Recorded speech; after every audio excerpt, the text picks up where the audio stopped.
Palworld has finally done it. They have outsold Scarlet and Violet, the latest Pokemon games. Well, kinda.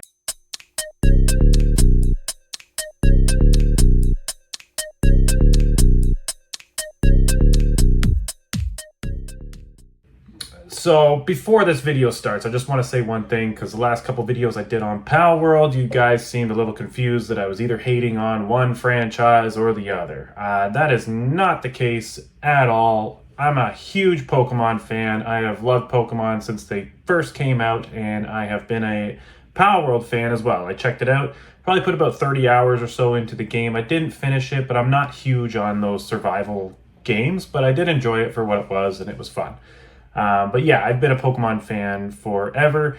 Even I would say before they became popular. I'm that guy. I played Pokemon Blue, and next thing you know, then it blew up after I played it. That's how old I am. So I'll get into that another time. If you maybe want to hear that story, let me know down below. I would like to make a video on that story, or I'll save it for the Nostalgia Series videos whenever I do that. And when I talk about Pokemon Red and Blue and my experiences when they first came out. But anyway, let's move on. So according to a post on the official Palworld Twitter, so I've got that here. So the total number of players now exceeds 25 million. So total number of players. So let's take a quick look at the Pokemon Scarlet and Violet. So I found this website here, Statista. This seems to be pretty accurate with at least the most recent sales figures for Pokemon. So you've got like your first 3 days, in the first 3 days worldwide, they did 10 million, 4 million of that was in Japan. By December of 2022, already 20 million. Then you can see it really does taper off at that point where they did about 1.5 million in the next quarter, about another 1.5 million in the next quarter, and then less than 1 million on that quarter. And there's no updated sales figures since then, and it has been close to 2 quarters since then. So if we can assume at that point it maybe did 500,000 per quarter, it's probably about maybe 1 million at best above these statistics currently. So just sitting over 24 million, and Palworld's at 25 in only a month, which is extremely impressive from Palworld. They have absolutely killed it. But when you look at it, there's one key factor here. So 15 million players on Steam and 10 million Xbox players. So the Xbox players, including myself, are majority Game Pass players. I actually don't even know if it's for sale on Xbox. I didn't really look. Maybe someone could let me know down below. But a lot of that, if not all of that, is Game Pass, which they do get a bit of a kickback, to the best of my knowledge, for each download of the game. And they probably have stipulations for how many hours and whatnot they have to spend in the game and blah, blah, blah. Who knows? I don't know all the details behind the Game Pass contracts, but they do get money. But I'm sure it's not as much as if someone actually bought the game. So 25 million players, so more players than the latest Pokemon game. Not quite more sales, I would say. So in that case, kind of. More players, not as much sales. Will it outsell Pokemon? I mean, if it continues on a similar trajectory, especially if they get this thing on PlayStation, it very well could outsell Scarlet and Violet in time, because you have to remember Scarlet and Violet also have, how long has that been out? About a year and, what would that be, 4 months, 5 months?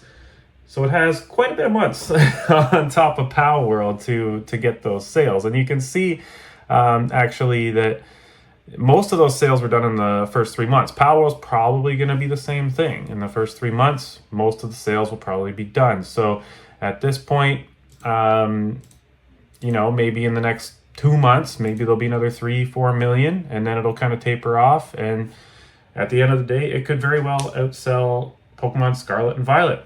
Now, I wanted to talk about why I think that's actually a really good thing, and I think that seems to be the consensus among the community, that it seems to be a good thing that it has done this. The sentiments from the Pokemon company, from what I've seen, have been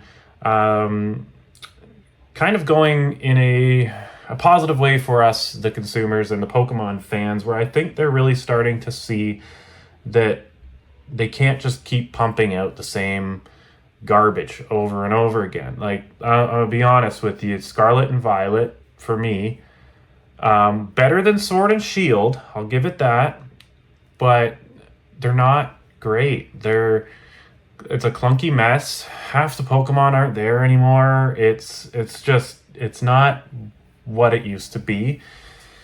So let's hope that actually puts the fire underneath them. And, Pokemon has been a long-going franchise for, God, what's it been? 25, almost 30 years. And they're the biggest multimedia franchise in the world.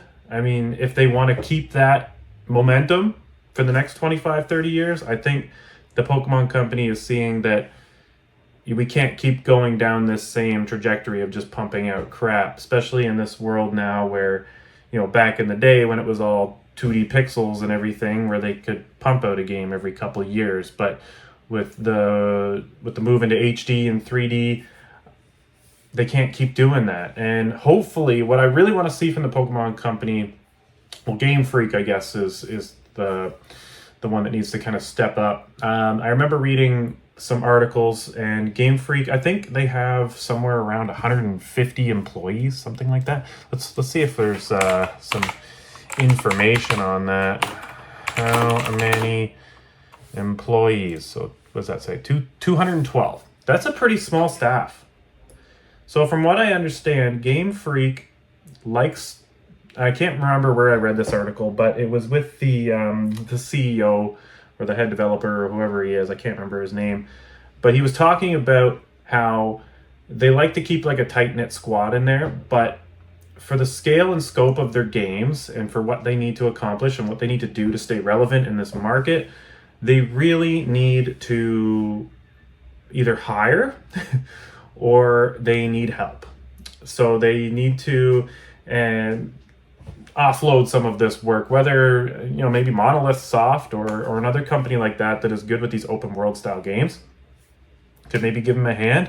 I'm hoping that that's what they see here and that's what they want to do going forward. And at the end of the day, Palworld, Pokemon coexist, but let's hope that Pokemon is able to step it up to match the quality that we got with Palworld. I had some complaints here with how it runs, but I think that's mostly an Xbox thing.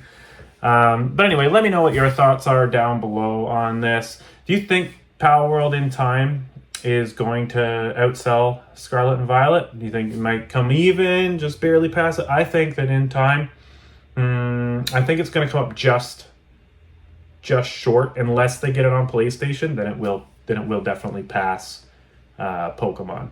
But that's my thoughts, and I'm also throwing it out there. I mean, I threw it out there in a previous video. I think Microsoft might try and buy Pocket Pair. That's my prediction. I'm throwing it out there to the wild, throwing it out there again.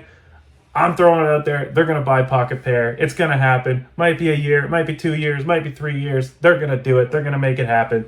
Anyway, don't forget to like and subscribe. Thank you very much for watching this video. And again, let me know what you guys think. Tell me all your comments. I'm a long-term Pokemon fan. Well, I guess I'm not a long-term Pocket Pair fan because it hasn't been out that long, but I played it as soon as it came out, and I like it. I think Palworld's great, so let me know what you think. Anyway, Game Crunch out. You guys have a great day. Take care. Peace.